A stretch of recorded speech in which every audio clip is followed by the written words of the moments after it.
Osman Lave Serok Aşire Mirdesan Sabri Ağa Ango Osman Sabri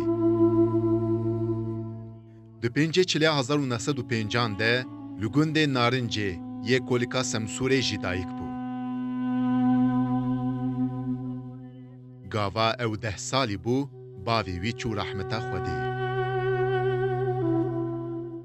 Osman ji alîya pêxwe Şükrü Ağa ve li gorî çanda eşîretiyê hate mezinkirin. Ji ber ku piştgirî dan şoreşa Şex Saîd di sala 1926 de her du apên wî Nûrî û Şükrî Ağa ji alî Mahkemeya İstiklalê ve hatin darvekirin. Osman Sabrî jî bi heman hincetê sal û nîvekê di hepsê de ma.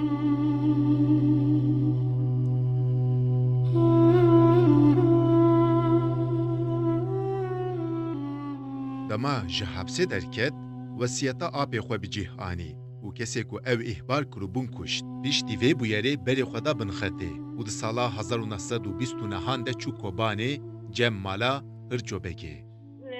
باجه نزانه لدشتا سویده خبره دانه مکره نارنجه مقام عثمانه سبنی گلو عثمان و جنکه باید دگریه ولولو از عیرال بادرانه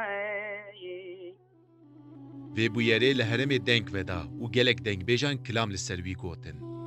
Osman Sabrî li Sûrî jî bi sedema karên siyasî surgûnê Ürdün, Filîstîn û Madagaskarê bû.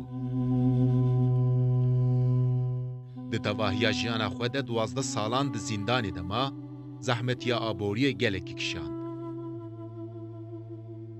Tevî heps û surgûnê wî muhabeyeke dirêj dev jî xebatên siyasî bernade. Di gel vê kovara hewarê di serî de ji bo ziman û edebiyata Kurdî gelek xizmet kirin. Namezrandina navendên çanda Kurdî, PDKya Sûrî ji van bes hinekin. Tevî zehmetiyên ekonomîk, navkokiyên di navbera rewşenbîrên Kurdan de û zilma Baasê wî nivîsandina bi zimanê dayîkê wek xizmetekê doman.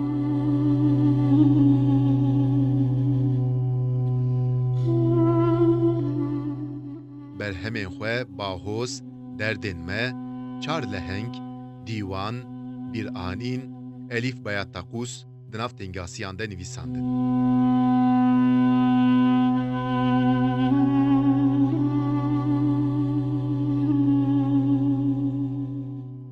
Nivîskar, helbestvan û siyasetmedarê mezin Osman Sabrî di 11 Cotma 1930 de xatir ji vê dinyayê xwest, gora wî li bin xetê li nêzî gundê berkevirê ye.